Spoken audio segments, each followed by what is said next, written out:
মুসা আলাইহিসসালামের সত্যের বাণী যে ফেরাউনকে বিন্দুমাত্রও টলাতে পারেনি, সেই ফেরাউনকেও নিমেষে তলিয়ে নিয়েছিল নীল নদ।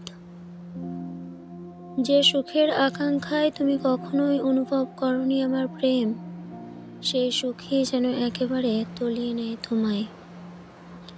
এতটাই সুখ তোমার হোক, সুখে অতিষ্ঠ হয়ে তুমি যেন অভিশাপ দাও তোমার নিজ সত্তাকে।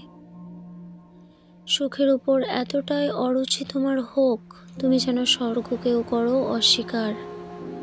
অতঃপর দোজখের মায়ায় তুমি যেন ঈশ্বরকেও ভুলে যাও। তুমি যেন ঈশ্বরকেও ভুলে যাও। যেভাবে ভুলে গিয়েছিলে আমায়, যেভাবে ভুলে গিয়েছিলে আল্লাহর নামের কসম, যেভাবে ভুলে গিয়েছিলে তোমার আমার দীর্ঘদিনের স্মৃতি, যেভাবে মাতাল হারিয়ে ফেলে বাড়ির পথ, তেমনি তুমি যেন খুঁজে না পাও মুক্তির পথ। তুমি যেন ভুলে যাও ঈশ্বর, তুমি যেন হারিয়ে ফেলো মুক্তির পথ।